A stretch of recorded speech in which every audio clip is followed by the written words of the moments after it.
The Denver Broncos have officially put the NFL on notice. And this time, the recognition comes from none other than ESPN.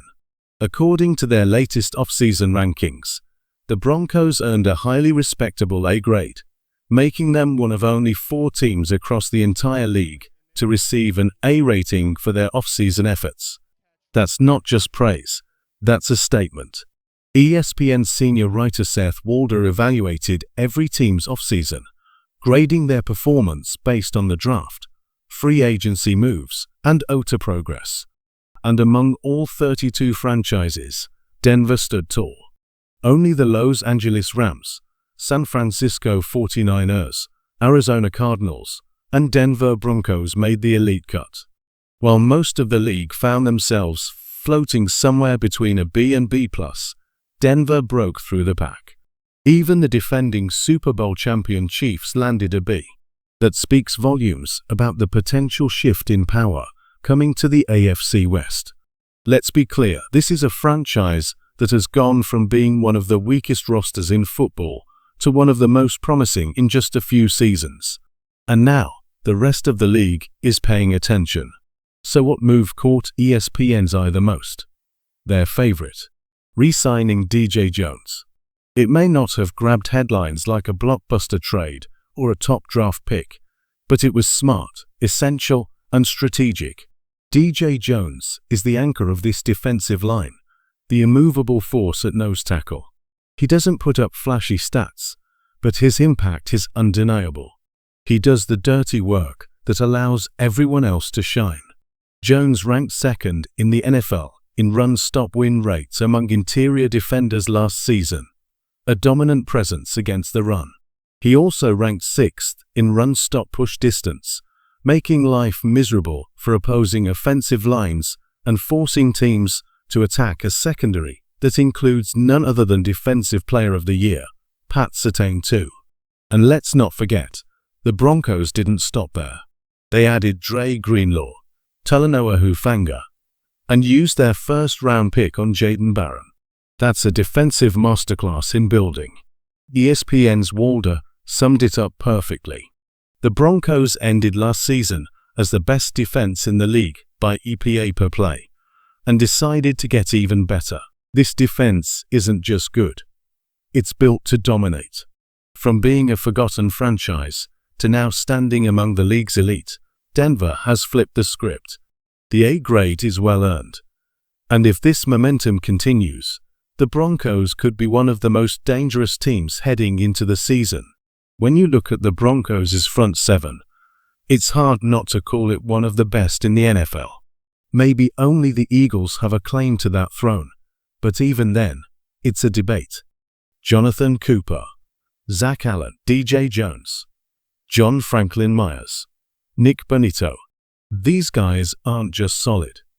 They're relentless, explosive, and built for war in the trenches. And behind that powerhouse line, the depth is real. Talents like Drew Sanders, Malcolm Roach, and Dondra Tillman give this defense a second wave that most teams can only dream about. This defense isn't just loaded, it's strategically built to dominate all 4 quarters.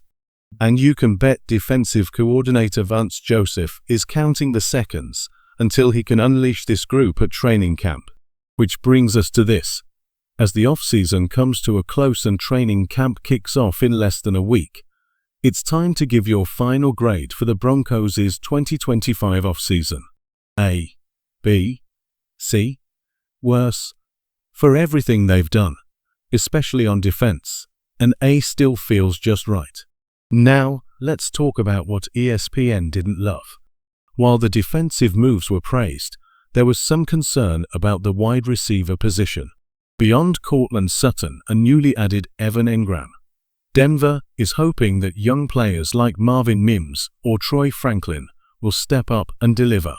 That's a risky bet, one that could either pay off big or come back to haunt them. So what's the solution? ESPN floated a few names, and 2 veterans stood out: Keenan Allen and Amari Cooper. Keenan Allen had a solid 2024 campaign, despite missing games and sharing the spotlight in a crowded wide receiver room. He totaled 744 receiving yards, averaged 10.6 yards per catch, and found the end zone 7 times. Yes, the drops were an issue, 8 in total. And yes, he's lost the breakaway speed he once had. But Allen is still a high IQ route runner and a trusted presence over the middle. In the right system, he can still be dangerous, even if he's in the twilight of his prime. Amari Cooper, meanwhile, offers a different skill set, smoother in the open field, more vertical threat, but comes with his own concerns, including consistency and separation against top corners. If Denver were to add a veteran receiver, Keenan Allen might be the better fit. But even that depends on price and health, and whether the Broncos believe their current young guns are ready to rise. Bottom line, ESPN liked a lot of what Denver did, but they're right. The wide receiver position still feels one move away from being complete. Whether that move happens now or mid-season, one thing is clear. This team is close. Real close. Let's talk about the reality behind Amari Cooper. There's no denying his past. Back in 2022 and 2023, he was phenomenal. A legitimate 1,200-yard receiver, capable of creating separation and making tough catches look easy. But 2024, that was a different story. His production fell hard. Cooper totaled just 547 yards in 14 games. That's less than half of what he produced the year before. And while an elbow and hand injury played a role, possibly even a broken hand he tried to battle through, the drop-off was still sharp. Pain or not, he wasn't the same. That said, he's still a capable WR2. Someone who could slide into the Broncos' offense behind Courtland Sutton and instantly give the team a reliable veteran presence. He may not be the technician that Keenan Allen is, especially in route running, but Cooper has experience and can mentor Denver's young receiving core. Financially, it could make sense too. A one-year deal in the $5-6 million range feels realistic, especially with Denver holding close to $16 million in cap space. If Cooper can bounce back to even 700 to 800 yards, that's solid production for a low-risk contract. The bigger question is fit. Can Amari Cooper learn Sean Payton's offensive system quickly enough? And if he can't give you separation in tight coverage anymore, is that worth the gamble? For a team trying to make a leap, every roster spot matters, and Denver can't afford to miss. So here's the question. If you had to choose, would you sign Keenan Allen or Amari Cooper? Allen offers leadership, elite route running, and consistent hands, despite his age and injury history. Cooper brings explosiveness, experience, and upside, but comes with more uncertainty.